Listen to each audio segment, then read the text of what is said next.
Y al fin vino del interior de Egipto el extraño oscuro ante el que se inclinaban los felás, silencioso, descarnado, enigmáticamente altivo, y envuelto en telas rojas como las llamas del sol poniente. A su alrededor se apretaban las masas, ansiosas de sus órdenes, pero al marcharse no podían repetir lo que habían oído. Mientras por las naciones se propagaba la pavorosa noticia de que las bestias salvajes le seguían lamiéndole las manos, pronto comenzó en el mar un nacimiento pernicioso.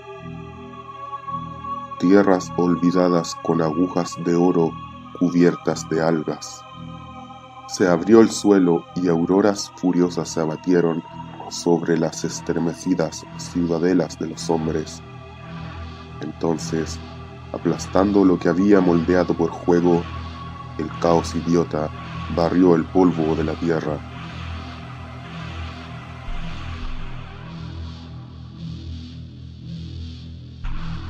Nyarlathotep, el caos que se arrastra.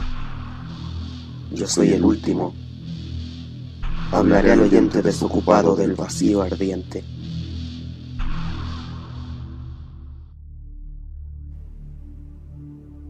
No recuerdo distintamente cuándo empezó todo, pero fue hace meses. La tensión general era horrible. A una temporada de trastornos políticos y sociales se añadió una extraña y triste aprensión de un horrible peligro físico. Un peligro extendido y que abarcaría todo.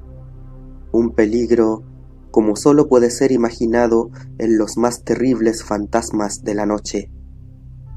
Recuerdo que la gente iba y venía con rostros pálidos y desencajados, y susurraban advertencias y premoniciones que nadie se atrevía a repetir con plena conciencia o a reconocer en su fuero interno que lo habían oído. Una sensación monstruosa de culpa se dejaba sentir sobre el país, y en los abismos que hay entre las estrellas soplaban corrientes desapacibles que hacían que los seres humanos se estremecieran en los lugares oscuros y solitarios. Había una alteración infernal en la secuencia de las estaciones. El calor se prolongó durante el otoño de modo espantoso, y a todas las personas les parecía que el mundo, y quizás el universo, había pasado del control de los dioses o fuerzas conocidas al de los otros dioses o fuerzas desconocidas. Y fue entonces cuando Nyarlathotep salió de Egipto.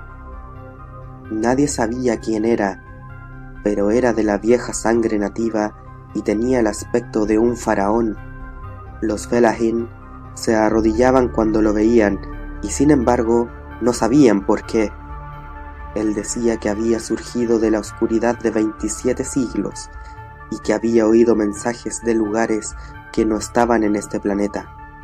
Nyarlathotep vino a los países civilizados, moreno, delgado y siniestro, siempre comprando extraños instrumentos de cristal y metal y combinándolos para formar instrumentos todavía más extraños. Hablaba mucho de las ciencias, de electricidad y de psicología, y hacía exhibiciones de poder con las que sus espectadores quedaban mudos, pero que sin embargo aumentaron su fama hasta un grado superlativo.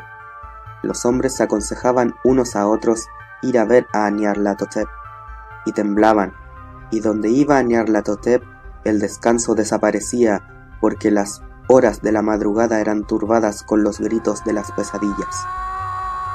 Nunca antes los gritos de las pesadillas habían sido un problema público semejante, y ahora los hombres sabios casi deseaban prohibir el sueño en la madrugada, para que los alaridos de las ciudades inquietaran menos espantosamente a la pálida y lastimera luna, que brillaba con luz tenue y vacilante sobre las aguas verdosas que corrían bajo puentes y viejos campanarios que se derrumbaban contra un cielo enfermizo.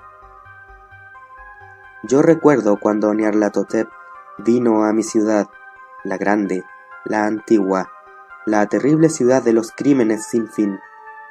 Mi amigo ya me había hablado de él, y de la irresistible fascinación y encanto de sus revelaciones, y yo deseaba fervorosamente explorar sus más recónditos misterios.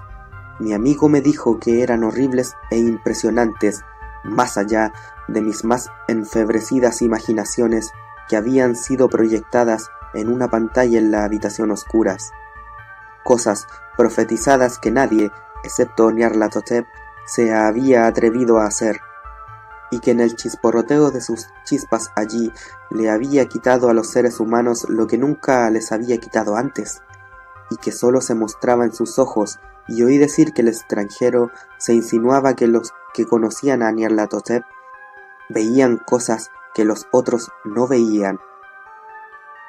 Fue en el cálido otoño cuando yo pasé una noche con las muchedumbres ávidas por ver a Nyarlathotep, toda una noche pesadísima, allá arriba de las interminables escaleras que llevaban a la bochornosa habitación, y con sus sombras proyectadas sobre una pantalla, vi formas encapuchadas entre ruinas y rostros amarillentos y malignos que atisbaban desde detrás de monumentos caídos, y vi al mundo batallando contra las tinieblas, contra las oleadas de destrucción procedentes del espacio infinito, arremolinándose, agitándose, forcejeando alrededor de un sol que se apagaba y enfriaba. Después las chispas saltaron de forma sorprendente alrededor de las cabezas de los espectadores, y los cabellos se erizaron, mientras que las sombras más estrafalarias que yo pueda mencionar salieron y se posaron sobre las cabezas. Y cuando yo, que era más frío y científico que el resto, musité una protesta hablando de falsedad y de electricidad estática, Nyarlathotep nos echó a todos fuera, por aquellas velocísimas escaleras abajo, hacia las húmedas, cálidas y solitarias calles de la medianoche.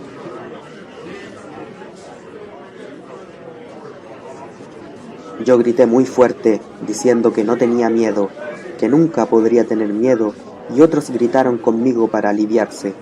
Nos juramos los unos a los otros que la ciudad era exactamente la misma, y que seguía viva, y cuando las luces eléctricas empezaron a ponerse mortecinas, maldijimos a la compañía una y otra vez, y nos reímos de las caras tan extrañas que poníamos. Creo que sentí que algo descendía de la luna verdosa, porque cuando empezamos a depender de su luz, de modo involuntario, formamos encuadro y emprendimos una marcha como si conociéramos nuestros destinos, aunque no nos atreviésemos a pensar en ellos. En una ocasión miramos el pavimento y vimos que los adoquines estaban sueltos, desplazados por la hierba por algún riel de metal herrumbroso que descubriera por dónde habían corrido las tranvías. Y de nuevo vimos un tranvía solitario, sin ventanas, estropeado, casi volcado. Cuando miramos en torno al horizonte, no pudimos ver la tercera torre que había junto al río, y observamos que la silueta de la segunda torre estaba destrozada en su parte superior. Después nos dividimos en estrechas columnas, cada una de las cuales pareció tomar una diferente dirección. Una desapareció en una calleja solitaria hacia la izquierda, dejando solo el eco de un gemido apagado. Otra bajó por una entrada del metro casi tapada por los hierbajos, aullando con una risotada demencial.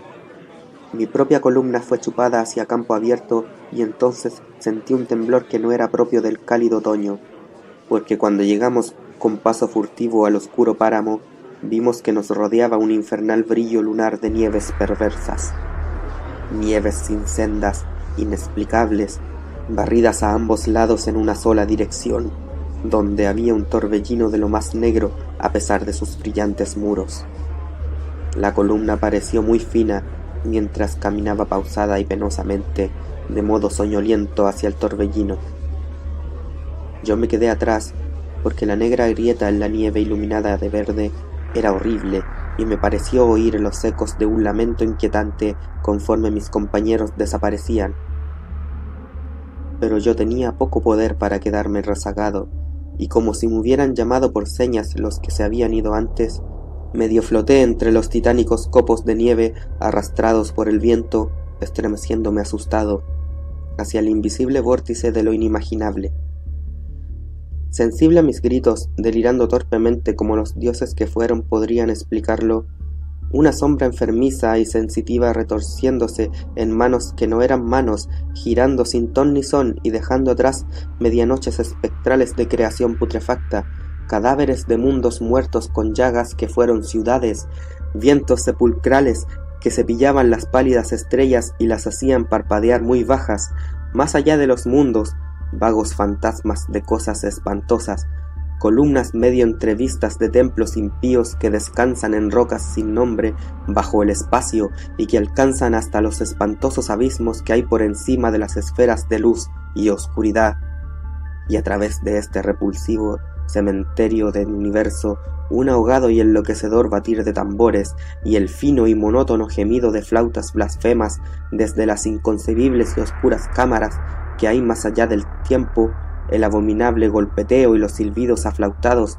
allá donde danzan, lenta y torpemente, de forma absurda, los gigantescos y tenebrosos otros dioses, las ciegas, sin voz y estúpidas gárgolas, cuya alma es Nyarlathotep.